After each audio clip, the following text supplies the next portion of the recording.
Alright, we are here in beautiful sunny Florida, and today, people, we are going to be breaking down UFC Fight Night 105. Derek Lewis versus Travis Browne in Halifax, Nova Scotia, Canada. And looking at this card, man, of course, really just seems to be a theme so far at the beginning of this year. Not a great card, man. Just not a great card. I mean, there's a couple gems in here. There's a debut I'm really excited about. Um, just not really a great card. Not entirely excited to talk about, but I do have some big bets on this card. I do like this card from a betting perspective. And speaking from betting, I did profit 1.17 units from UFC 208. Would have been something like 4.5 units had Derek Brunson got that decision. In my opinion, that was an awful decision by the judges, especially the 30-27. One of the worst scorecards in history was that 30-27, in my opinion. But not here to dwell on the past. I'm here to talk about this card, and I'm pumped for this card, man. Like I said, it's not the best card in the world, but I'm a hardcore MMA fan, and there is some stuff on here I'm excited about. So I'm always going to be excited for these cards, especially when I got some plays on the line here. But moving on to the first fight of the card. We're starting off here with Gerald Meershaert minus 335 taking on Ryan James plus 275.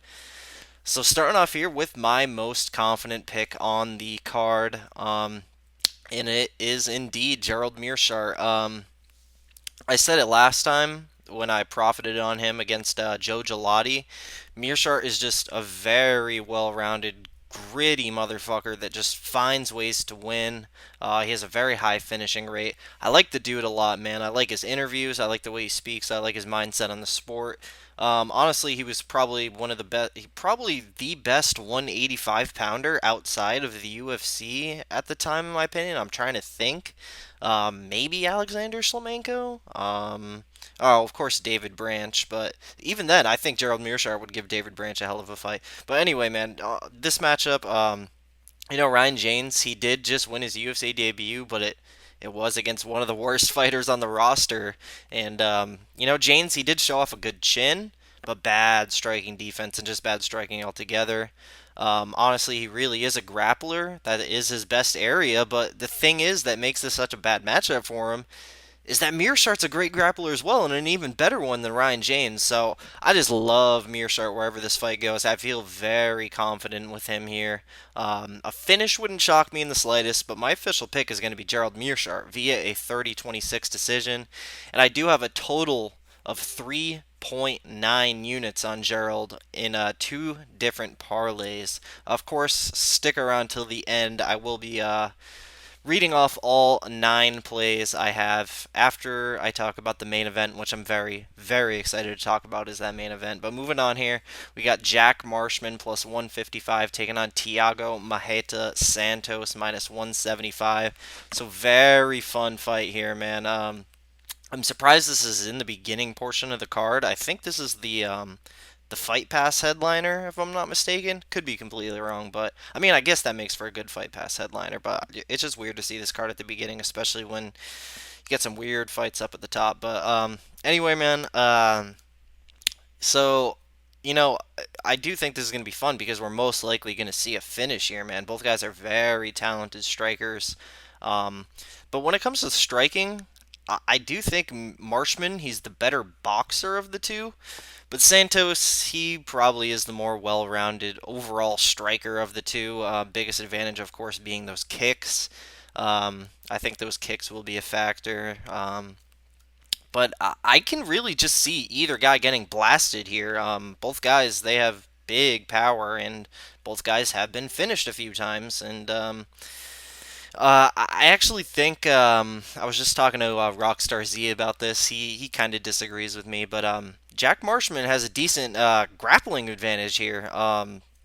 Maheta, he doesn't have a whole lot of grappling behind him. I'm not saying Jack Marshman is no great grappler, but he does have an advantage here, and that is worth talking about. I could absolutely see him getting Thiago Santos down to the ground and submitting him, just like Thiago was submitted in his last fight. Marshman does have something like 6 or 7 submissions on his record. against nobody as good as Maheta, but it is worth talking about, and he does have that advantage, and an advantage is worth talking about. But I do think this fight will be on the feet. I'm just saying maybe it gets to the ground, but Marshman would have the advantage there. But I do see Thiago probably getting the better of the striking, but I can see a situation where Thiago's just lighting Marshman up in the feet, and Marshman, all he has to do is land that one big shot. Thiago Santos is a little bit of a glass cannon. So, just that being said, and the grappling advantage I was talking about, I actually like an underdog play on Jack Marshman here, man. I do think he has more tools. Than Thiago Santos. And I have Jack Marshman via a first round TKO. Betting wise, I have a half unit on Marshman, just a half unit on Marshman wins in the distance at plus 215. Because I do think if Marshman wins, it will be a finish. I have a hard time seeing this fight go to decision either way. But yeah, half unit on Marshman in the distance plus 215 there. But moving on to Eamon Zahabi minus 230, taking on Reginaldo Viera plus 190. So very excited for this one, man. More specifically, more excited for the debut of Eamon Zahabi. Of course, if you don't know, he is the brother of Firas Zahabi, the head coach at TriStar.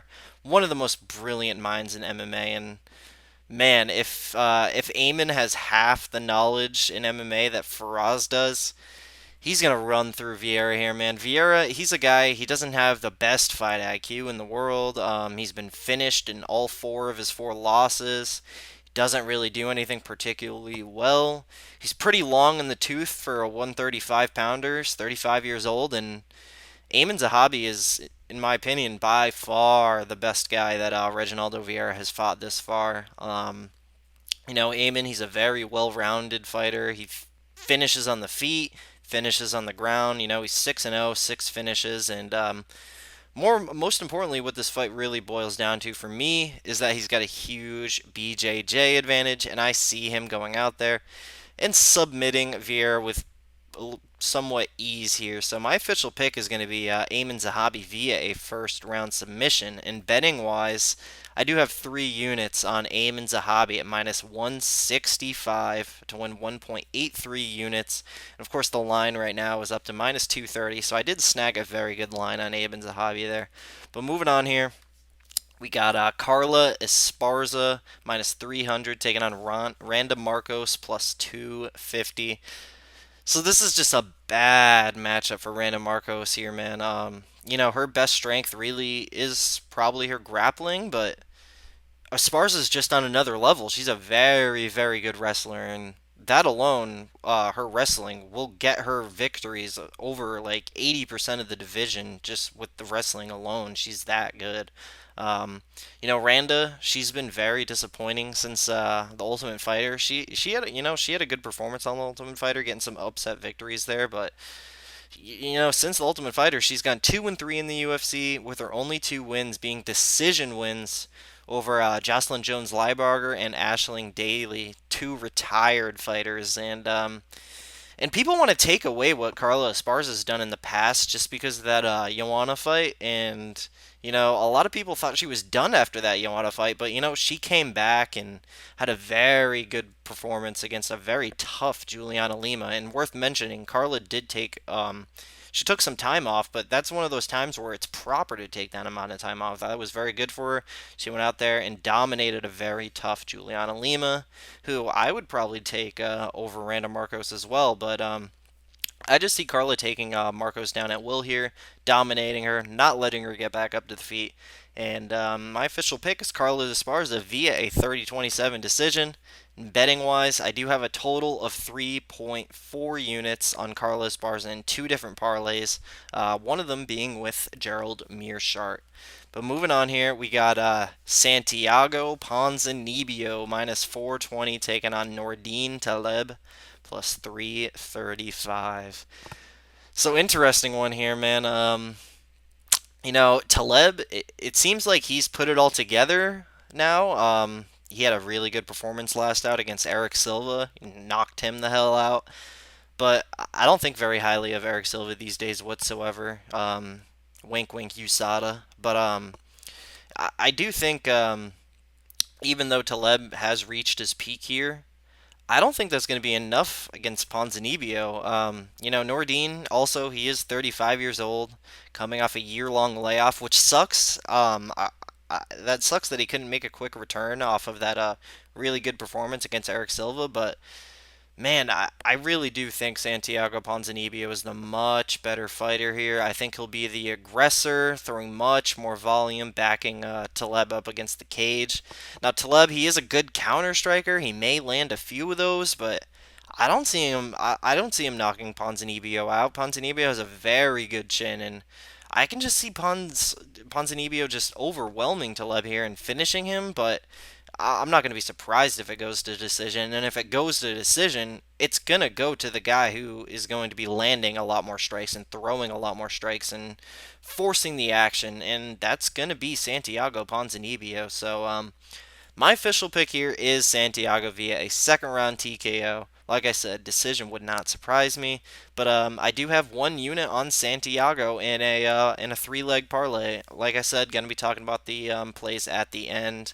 But moving on here, we got Paul, the Irish Dragon Felder, minus 400, taking on Alessandro Ricci, plus 325.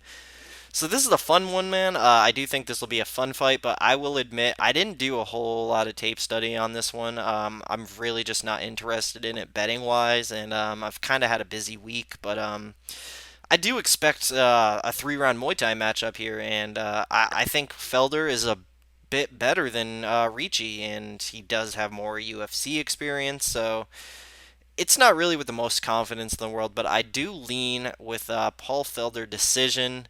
And also, I think if it comes to it, Felder has a grappling advantage here, but maybe that comes into it, maybe it doesn't. Who knows? But my official pick is just going to be a 30-27 Paul Felder decision. And betting wise, this fight is it's a big pass for me, man. Don't really like it from a betting perspective. But moving on here to a fight I do like from a betting perspective, we got Sarah McMann minus 550 now, taking on Gina Mizany plus 425. So here we go, man. Another really confident pick for me. It would be my most confident pick on the card, but I really don't know a whole lot about Mizany, and I'm sure none of you guys really do either. But there's some things I do know, man. Sarah McMann is a silver medalist Olympian wrestler who just had an amazing performance over Alexis Davis last time out. And what I do know about Gina Mizany is that the four women she actually beat, they don't even have a Tapology page, and if you don't have a Tapology page, you're a true can. So, very unknown girls that she's beaten there, and also, maybe even more importantly, she's only had one fight since 2013. So, I just have a very hard time seeing her coming out here in her UFC debut with one fight in 4 years and beating the much more experienced silver medalist wrestler here. I just see McMann taking her down at will, beating her up, not letting her back to the feet. A decision for McMann wouldn't shock me or anything, but I think she's going to get the finish here. My official pick is going to be Sarah McMann via a second round submission. I'll just say maybe arm triangle. But betting wise, I do have 2.5 units on Sarah McMann total in two different parlays, and yeah, man, really like Sarah McMann here. But moving on, fight I'm pretty excited to talk about. I like this fight. Caesar Ferreira minus 125, taking on Elias Theodorou plus 105. So interesting one, man. I love this fight. I think it's great matchmaking, and it really seems like Caesar has turned the corner in his career. A lot of people, including myself, were calling him done, saying he's got the worst chin in the UFC. But now he's pulled three straight wins off against three dudes that hit fucking hard. So does he really have that bad of a chin? I don't know. And honestly, he's been fighting guys who hit hard as shit his whole UFC career.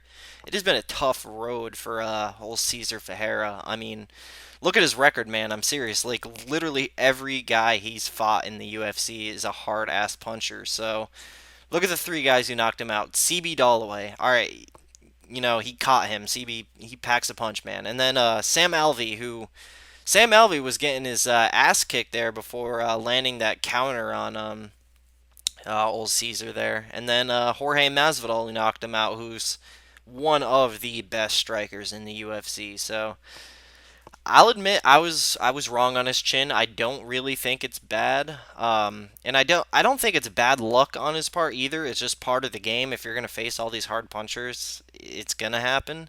But he turned his shit around, man. He's super well rounded.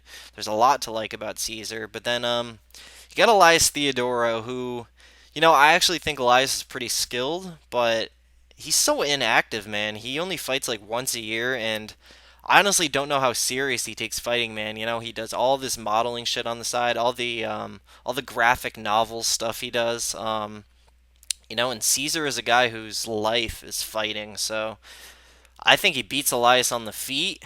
Although I don't really want him to keep it there. I think he can just grapple the shit out of him and grind him to a decision, or even get that sub. But my official pick is going to be Cesar Ferreira via a 30-27 decision. Um, and one other thing, even if Caesar does have a bad chin, is Elias Theodorou really a guy who can take advantage of that? I lean with no. So, yeah, my pick is Caesar, and betting wise, I got 1.5 units on Caesar at minus 125 to win 1.2 units. And I really thought about the over 1.5 rounds, but I passed. Minus 250 is just a little too steep for me on that over. But moving on here, we got Sam Sicillia plus 140 taking on Gavin Tucker minus 160. So, like the Felder versus Ricci fight, I didn't do a whole lot of tape study on this fight, but I do lean with the newcomer Gavin Tucker here. I think he's the much more well-rounded and just more skilled fighter than Sam Sicilia. Sam, of course, packs a dynamite in his hands, which is why I didn't bet on Gabriel Benitez against Sam, even though I picked Benitez to win that fight. But I think Sam, he's going to want to keep it standing, sprawl and brawl and land that bomb, but I'm not really convinced he can do it here. I think Tucker can land some good shots of his own, and then more importantly, grapple Sam down to the ground and get that submission. Tucker, by the way, he's 9-0 with 8 finishes, so pretty legit record there. And I think Sam Sicilia has seen his best days already. So my official pick here is going to be Gavin Tucker via a second round submission. Betting wise, I did pass on Tucker. Don't really want to lay minus 160 on the newcomer when I really don't think he's that great. But doesn't go the distance is in my half unit fuck it parlay of the week. But moving on here, we do got the co-main event of the evening. Hector Lombard minus 150 taking on Johnny Hendricks plus 130. So here we go, man. I really do like this fight from a matchmaking perspective. It's interesting. It makes a lot of sense, but I can't really get a good read on it. There's so many variables here. Biggest one, in my opinion, is that This is Johnny Hendricks' middleweight debut. Not sure how it'll look, but stylistically, this fight's interesting, man. And I actually think this will be a fun fight. Johnny, of course, he's the wrestler. Lombard, he's a judoka. But I think that'll cancel each other out, and I think we're going to see a striking match here. And both these guys pack bombs. I favor there being a knockout here, most likely in the first round. I think Lombard, he's probably the better and harder hitting striker. I know I said both guys have power, but Johnny hasn't really shown that in a very long time, whereas Lombard has. So I think Lombard will either get that early KO or pepper Johnny up on the feet. Johnny starts looking for those takedowns, which maybe he gets. Who knows? It wouldn't surprise me. But if this gets out of the first 7 or so minutes, we know how Lombard gasses. But also, Johnny Hendricks, with all that extra weight on him, I'm guessing his cardio won't be at his best here as well. So, just a weird ass fight, man. My official pick will be a Hector Lombard first round KO, but not with a whole lot of confidence. Like I said, weird fight, so many variables. So, betting wise, I did look at the under at plus 165, but this fight's just a big pass for me. But Hector Lombard via first round KO is my pick. And I also think if it gets past that 7 minute mark, we're looking at a pretty ugly and boring fight. But I think that first round has fireworks all over it, so hopefully it ends there. But moving on to the main event here, the fight I am most excited to talk about. Got some very, very strong feelings on this fight. We got Derek, the Black Beast, Lewis minus 110, taking on Travis Hopper Browne minus 110. So pick 'em odds here. Um, so here we go. I really like this matchup from a matchmaking perspective, just like the co-main event. But unlike the co-main event, I really like this fight from a betting perspective as well. So let's talk about both guys. Derek Lewis, he's a dude who really he gets more hype and push than he deserves, in my opinion, and I think a lot of people would agree with that. He's really not that good, man. He's a dude with an awesome social media personality, a fun fight style, big power, but he really doesn't do anything all that well. One thing I will give him credit for actually is his cardio for a big ass dude. He does have quite the gas tank on him, but still not that great of a fighter. I thought he lost to Roy Nelson. I don't understand that decision. I thought Roy Nelson definitely won that fight, but everyone else good he fought, like the Mitriones and the Shodden Jordans of the world, they knocked his ass out, and Travis Browne is better than those guys, in my opinion. But speaking of Travis Browne, let's talk about him for a second. The opposite thing has happened to Travis Browne. He's getting severely underrated and hated on because of his real life shit. Like the domestic abuse allegations, which he was never found guilty of.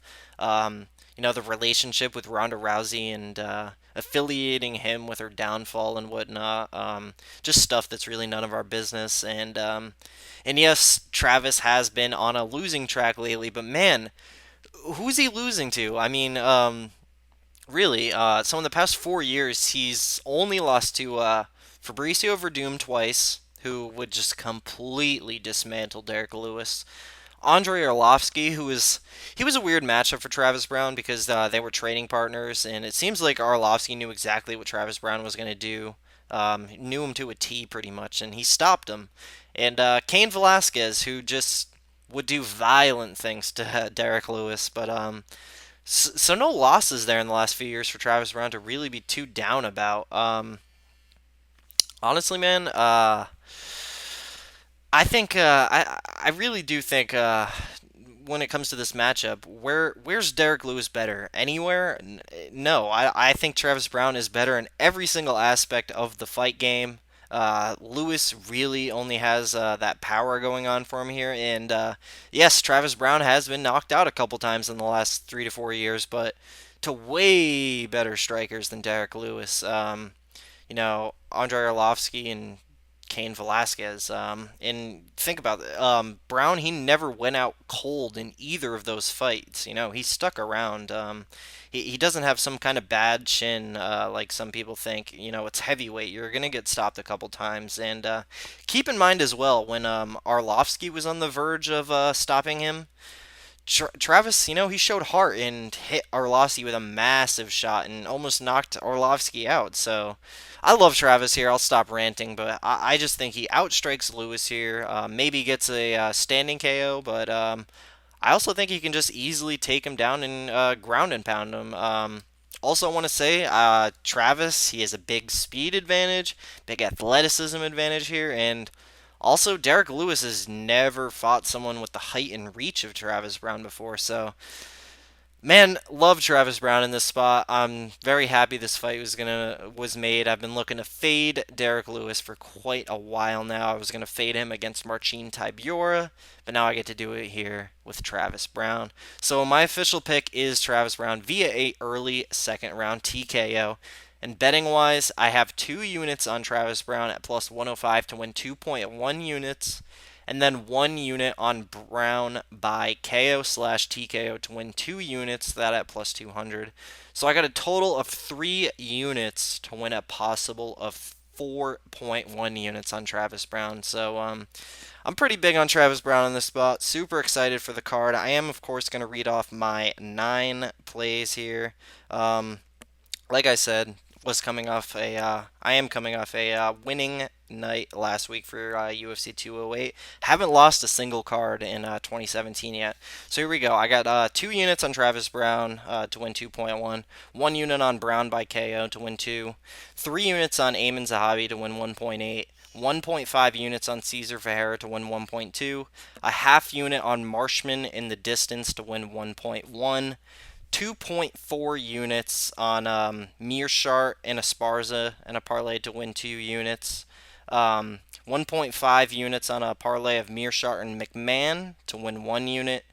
1 unit on a 3-legger of McMann, Esparza, and Ponzinibbio at plus 125. And then lastly, my fuck it parlay of the week is the Sam Sicillia fight doesn't go the distance, the Zahabi fight doesn't go the distance, and Carla Esparza wins by decision. I got that half unit plus 403. So that's going to do it for me, guys. Thank you so much for watching. I appreciate it very much. I've gained so many subscribers in the last few weeks or so. So big thanks. Appreciate it very much. Stick around here. There's a lot of fun shit coming to the channel. Comment, tell me who you were betting on this weekend, and like the video. Just takes about 2 seconds. So hit me up on Twitter at MMAKelton. I'm down to talk fights with just about any of you guys. So hit me up, man. Let's talk some fights. But that's gonna do it. Enjoy the fights.